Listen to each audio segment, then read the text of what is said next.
À savoir, avant ce tournage, tout mon setup s'est un peu cassé la binette. Donc espérons que ça tienne. Hello tout le monde, how you doing?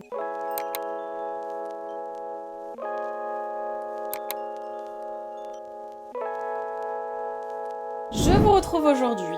Il est tôt ce matin, heureusement, sinon je serais en train déjà de crever de chaleur. Ce qui rejoint très bien le thème de cette vidéo aujourd'hui. Je vais tester avec vous des astuces, des techniques make-up pour survivre à cette chaleur. Et j'ai trouvé 2-3 petites choses, donc on va tester ça ensemble. Mais avant toute chose, je vais vous parler de la marque Sleep & Glow parce qu'elle sponsorise cette vidéo. Et on va surtout parler de cet oreiller. Oui, on va parler d'un oreiller, mais vous allez comprendre, il est un peu spécial. Donc déjà, si vous connaissez pas la marque Sleep & Glow, c'est une marque qui propose des produits liés au sommeil qui sont à base de soie. Donc vous avez des oreillers, des têtes d'oreiller, des vêtements de nuit. Et ils m'ont notamment envoyé cet oreiller qui est l'oreiller Omnia. Donc la particularité, c'est que évidemment vous avez une tête d'oreiller en soie par-dessus, et si vous ne le savez pas, en période de chaleur et même l'hiver, la soie, c'est vraiment le meilleur truc pour vos oreillers, pour dormir, pour votre peau, pour vos cheveux. C'est incroyable. Moi, ça fait quelques années que j'utilise ça maintenant. Déjà, vous allez beaucoup moins transpirer parce que c'est quelque chose qui respire beaucoup plus. Ça n'absorbe pas les produits que vous avez mis sur votre visage. Donc, d'un point de vue beauté, hygiène, c'est beaucoup mieux. C'est beaucoup plus doux. Ça ne tire pas les cheveux, ça ne casse pas les cheveux. Donc, moi, ça fait longtemps que je suis passée à ce genre de tête d'oreiller-là. Et en fait, ils ont développé cet oreiller-là. Je vais même peut-être enlever carrément la tête d'oreiller pour vous montrer. Parce que la tête d'oreiller est pas hyper propre, il faut que je la lave là, pour vous montrer à quel point je l'ai bien utilisé ces derniers temps. Donc c'est un oreiller qui a été conçu avec des orthopédistes. Il est composé de 2 parties. Vous avez une partie comme ça, totalement plate. Et vous avez l'oreiller là, comme vous pouvez le voir, qui contient des espèces de creux. Donc c'est un oreiller qui est spécialement conçu pour vous permettre de dormir sans que ça vous écrase votre visage. Si par exemple vous dormez sur le côté, parce que si vous ne le savez pas, quand on dort en général, on a notre peau qui est un peu tiraillée comme ça, vous voyez exactement ce genre de pression. Et ce genre de pression, ça peut créer des rides sur le long terme. En général, en plus, quand ça arrive le matin, on se réveille, on a le visage très bouffi, on a des marques d'oreiller et tout. D'ailleurs, cette nuit, j'ai pas dormi avec cet oreiller-là. Je sais pas si on va voir, mais j'ai encore une marque d'oreiller là. Et plus le temps passe, plus on est marqué, et plus ces marques-là, elles perdurent dans le temps. Du coup, ils ont vraiment créé un oreiller qui est parfaitement adapté vis-à-vis de ça. Donc vous avez plusieurs encoches, vous avez une encoche au milieu, comme vous pouvez le voir. Si vous dormez sur le dos, c'est hyper agréable parce que vous avez un espèce de rembourrage là qui maintient super bien au niveau des cervicales. Si vous me connaissez un petit peu, vous savez à quel point je suis sensible des cervicales, c'est une catastrophe, et ça c'est super bien. Et vous avez le haut qui va un peu maintenir le haut de votre tête aussi, donc vous êtes clairement super bien calé. Mais si vous êtes comme moi et que vous dormez sur le côté, et c'est là que c'est plus compliqué, et bien vous avez ce petit encart où votre visage en fait va reposer, et c'est un creux, donc en fait votre peau est pas du tout en contact avec l'oreiller. Ça va vraiment épouser la forme du visage. Je vais vous montrer, j'ai filmé 2 séquences pour vous montrer avec un oreiller normal et avec celui-ci, comme ça vous allez voir de quoi je parle. Bon, là on est hyper intime, mais vous voyez, ma tête elle est mise parfaitement dans ce petit renfoncement, donc du coup ma peau est pas du tout écrasée, mon visage pas du tout écrasé, et je vous jure c'est hyper confortable, genre vraiment. Je vous montre avec mon oreiller habituel, vous voyez que genre ma peau elle est remontée vers là. Je pense que vous le voyez direct la différence, enfin moi je le vois et je le ressens, c'est beaucoup moins confortable. Bref, moi ça fait plusieurs nuits que je le teste et j'en suis super contente. Bien entendu c'est à mémoire de forme, hein. Je pense que vous l'avez compris, et j'en suis super contente. Alors j'ai très envie de le tester sur une plus longue période. Si vous voulez que je vous fasse un retour après, je sais pas moi, 1 ou 2 mois, n'hésitez pas à me dire ça dans les commentaires. Ça reste un budget, après c'est un oreiller, hein. Moi j'ai vu des oreillers beaucoup plus chers que ça. Mais si c'est quelque chose qui vous intéresse, sur lequel vous avez envie d'upgrader un petit peu au niveau de votre maison, ça vaut vraiment le coup de se pencher dessus. Vous aurez bien entendu le lien dans la barre d'infos. Dites-moi aussi si vous saviez que ce genre de choses existait, parce que moi avant je ne savais pas. En tout cas pour le moment moi j'en suis satisfaite, et je peux que vous recommander de tenter, et même surtout de passer à des têtes d'oreiller en soie, parce que je vous jure que ça fait une diff incroyable. On va enchaîner du coup avec la suite de cette vidéo. Alors on va commencer avec les sourcils. Moi il y a un produit que je peux que vous recommander pour cet été pour vos sourcils, c'est le produit Schwarzkopf Got2b. Je n'ai rien à dire, ce truc tient tellement bien. Pareil pour les baby hair. Alors je vais pas le faire maintenant parce que je compte pas me laver les cheveux tout de suite. J'ai pas envie de mettre de gel ou de texture un peu trop forte sur mes cheveux si jamais je veux faire une autre coiffure. Mais si jamais vous voulez que vos bébés cheveux tiennent toute la journée, quoi qu'il arrive, ça c'est votre meilleur ami. Je suis super contente de ce produit là, je l'ai acheté il y a un long moment. Je vous mettrai le lien dans la barre d'infos si ça vous intéresse. Comme d'habitude, les liens dans la barre d'infos qui sont des liens affiliés seront spécifiés, hein, je le spécifie toujours. Donc n'hésitez pas à regarder et en soi si c'est un lien affilié ça ne vous engage à rien, juste ça vous permet de me soutenir d'une certaine manière car je touche un petit pourcentage de ce que vous allez dépenser. Voilà. Donc ce produit là c'est vraiment le best. Là je suis en train de tester un autre produit sur mes sourcils qui ma foi a l'air plutôt prometteur, qui est une nouveauté. C'était un produit de chez Milk, c'est le Kush Brow Lamination. J'attends de voir parce que là je viens de voir que celui-ci est un peu tombé. Il y a peut-être moyen que ce soit pas mal du tout. Désolée si vous entendez à mort les oiseaux, ils sont ultra bruyants.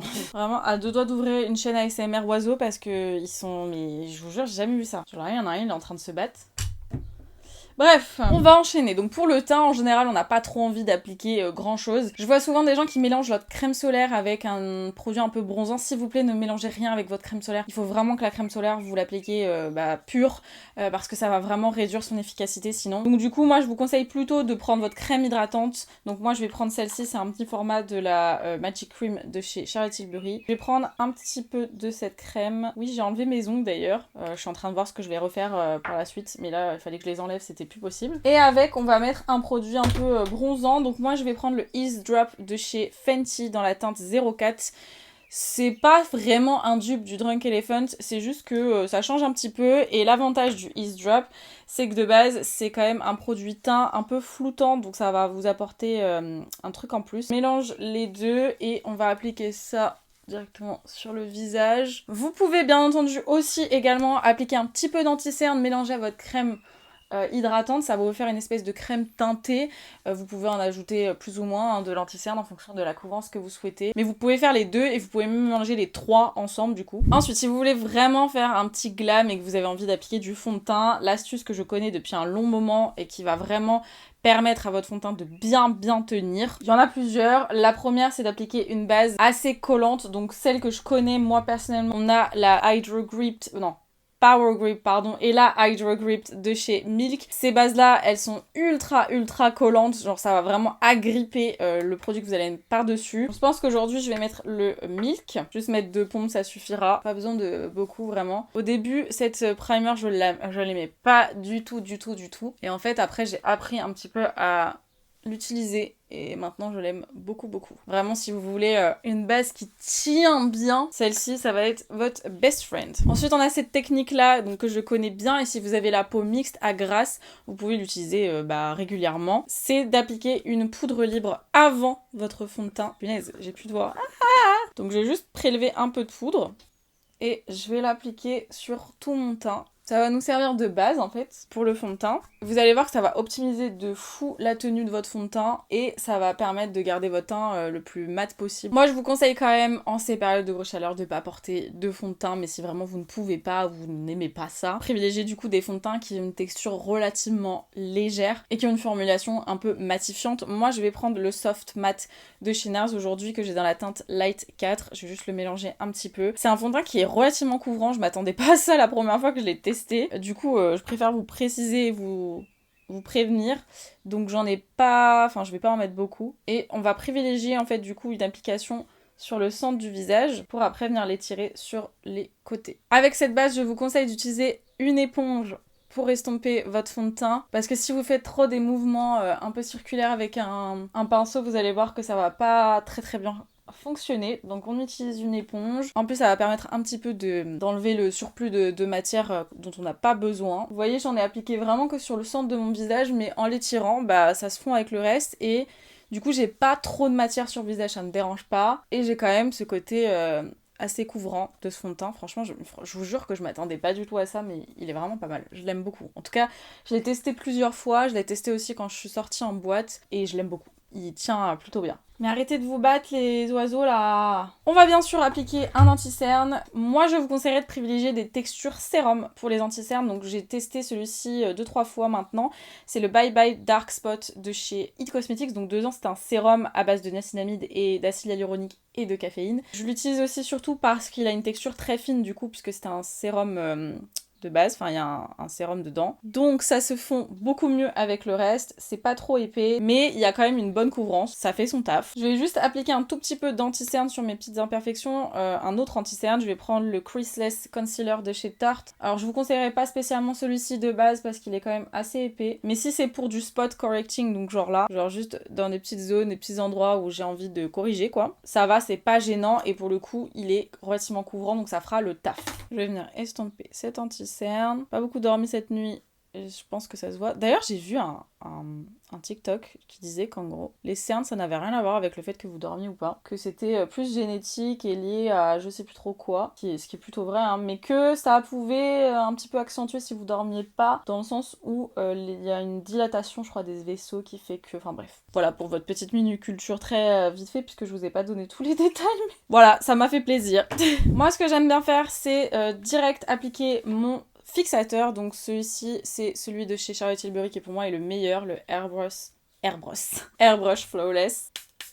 Donc je l'applique comme ça pour le moment et on va l'appliquer d'une manière un peu différente en dernière étape, d'accord? Ce que je fais moi quand il fait chaud, j'utilise que des produits crème parce que ça va bien se mélanger avec le reste et je fixerai tout avec une poudre pour l'ensemble à la fin. Aujourd'hui j'ai pas spécialement envie de me prendre la tête donc je vais prendre l'highlighter de chez Milk en teinte flash que j'utilise en bronzer. J'adore utiliser ce produit en bronzer, du coup je vais en appliquer aux zones où j'appliquerai mon bronzer de base. L'avantage de ces produits Milk c'est qu'ils s'estompent tellement facilement, je vous jure c'est un bonheur. Il faut vraiment que je lave mes pinceaux. Encore. Je passe ma vie à nettoyer mes pinceaux, c'est n'importe quoi. Arrêtez, stop. Et pour mon blush, j'ai jamais testé cette teinte là, c'est la teinte Perk. Est-ce que j'ai vraiment envie de faire ça aujourd'hui? Écoutez, vraiment je pense que les produits Milk cet été ce sera mes go-to, je fais que de les utiliser. Moi j'aime bien, c'est sympa, je m'attendais à quelque chose de beaucoup plus intense. En fait ça va, j'adore. C'est super naturel, j'aime trop. Par-dessus je vais appliquer des produits poudre. Toujours si vous faites plusieurs couches, faites toujours des couches très fines, ne mettez pas trop de matière. Donc là en l'occurrence je vais prendre un bronzer de chez Charlotte Tilbury, c'était la palette Filmstar Bronzing Glow. C'était une limited edition qui est magnifique, hein. J'adore le bronzer dans cette palette, mais il me semble que c'est le classique... C'est pas dit, mais il me semble que c'est juste le classique bronzer en teinte light medium, mais je peux vous dire des bêtises, et je vais juste en appliquer légèrement par-dessus mon bronzer. Donc déjà pour fixer celui qu'on a mis juste en dessous, et pour intensifier un petit peu l'effet. On va faire pareil avec le blush. Là, je vais prendre un blush Pat McGrath de la collection Bridgerton. Donc, c'était la saison 2. Je vais prendre le Pêche qui est ici, qui est magnifique. Pareil, toujours dans la même optique. Fixer et intensifier le blush qu'on a mis au début. J'étais pas vraiment une blush girl de base. Et plus les années passent, plus j'adore ça. Et plus j'ai envie d'en mélanger et de faire des combos. Et j'adore. J'aime trop. J'en mets un peu partout. Tac, tac, tac. Bonne mine. Bim. Regardez comme je glow. Alors là, après, deux écoles. Soit vous utilisez une fine couche de poudre par-dessus. Soit vous allez vraiment utiliser une houppette et appliquer de la poudre assez intensément. Moi, aujourd'hui, je vais faire une fine couche. Et j'ai sifflé. Ah, c'était ignoble. Je reprends ma poudre Laura Mercier. Et on fait pareil qu'au début. On va appliquer une fine couche de poudre un peu partout. Et ensuite, je vais reprendre mon spray fixateur, d'accord. Et cette fois-ci, je vais en mettre directement sur mon éponge. Et je vais appliquer mon éponge comme ça, sur tout mon visage. Alors ça fait beaucoup d'étapes. Encore une fois, c'est vraiment si vous voulez un full glam, hein. Sinon... on peut s'arrêter aux premières étapes sans problème, mais si vous voulez quelque chose qui tient relativement bien, je sais qu'il y a des gens qui aiment se maquiller l'été ou qui ont du mal à sortir sans être maquillés, ça peut vous aider. Je vais laisser un peu sécher et on terminera avec une autre étape, oui je sais. Pour les yeux, moi je vous conseille de recourber vos cils, donc moi je vais utiliser celui-ci de chez Florence by Mills. Il faut vraiment que j'investisse dans un petit peu de meilleure qualité. Mais voilà, recourbez vos cils, ça va permettre que le mascara tienne plus longtemps parce que là vous aurez déjà une courbure. Et si jamais vous voulez pas mettre de mascara, juste les recourber, vous allez voir ça va faire une diff. Ça va agrandir votre regard direct, ça vous permet de pas forcément porter de mascara. Bien entendu, vous pouvez appliquer un mascara waterproof. Moi là je vais en utiliser un qui n'est pas waterproof et je vous conseille de concentrer le produit aux racines du cil et de pas en mettre des tonnes, d'accord? Je vais ensuite reprendre ma poudre et vous allez me dire mais qu'est-ce qu'elle fait celle-là avec sa poudre? J'ai vu une astuce qui disait qu'en gros, pourquoi on ne poudrait pas nos cils, puisqu'on poudre le reste de notre visage pour le fixer, et bien on va faire pareil avec les cils. Donc je reprends ma poudre Laura Mercier qui m'a bien servi, hein. Et alors là, soit vous avez un petit pinceau comme ça, un petit pinceau éventail qui peut être vachement pratique dans ce genre de situation, ça c'est le Zoeva 137, soit vous utilisez un tout petit pinceau un petit peu détaillé, vous faites attention de ne pas vous en mettre dans les yeux, bien sûr, et je vais venir juste poudrer mes cils avec. C'est un peu étrange, mais si vous avez votre mascara qui a tendance à couler, je pense que cette technique, ça peut grave vous aider. Bon, et évidemment, vu qu'on a mis un peu de poudre, nos cils, ils sont plus très noirs, donc on va réappliquer une couche de mascara. Encore une fois, comme je dis toujours, si vous mettez plusieurs couches, faites des couches fines, d'accord? Sinon vous allez avoir un résultat pas terrible. Et là pareil, j'en applique une fine couche par-dessus pour vraiment rendre les cils un petit peu plus noirs et un peu plus définis. On n'a pas besoin d'en mettre de trop. Si vous voulez continuer à être dans l'abus, on va appliquer un top coat waterproof sur le mascara si vous n'avez pas utilisé de mascara waterproof, bien sûr. Celui-ci vient de chez Huda Beauty. Je sais pas s'il en existe d'autres sur le marché parce que je crois que c'était la première fois que j'en voyais un. Mais ce produit est génial, donc vous l'appliquez vraiment par-dessus votre mascara et ça va permettre de le rendre complètement waterproof. J'adore le concept. L'oiseau, tu arrêtes de parler si fort. Tu veux faire la vidéo à ma place, n'hésite pas à le dire, mais stop. Et voilà ce que ça donne. Là, je peux vous assurer que mon mascara, il va pas bouger de la journée. J'enchaîne avec la dernière étape pour mon teint. Là, c'est vraiment parce que je suis dans l'abus, mais vous n'êtes pas obligé de faire ça. Je vais prendre cette poudre de chez NARS que j'aime beaucoup. Je la teste en ce moment et je l'aime beaucoup. C'est la Soft Matte Advanced Perfecting Powder et j'ai la teinte Cove. Je vais utiliser une houppette. Donc, c'est une poudre qui est teintée, faites attention. Et je vais simplement l'appliquer sur ma zone T pour vraiment matifier cette zone un peu plus et ça va avoir aussi un effet un peu floutant. Et cette poudre là contient du niacinamide, donc du skincare qui va permettre aussi de traiter en même temps ma peau. Donc c'est tout bénef. J'aime bien faire ça, vous le savez.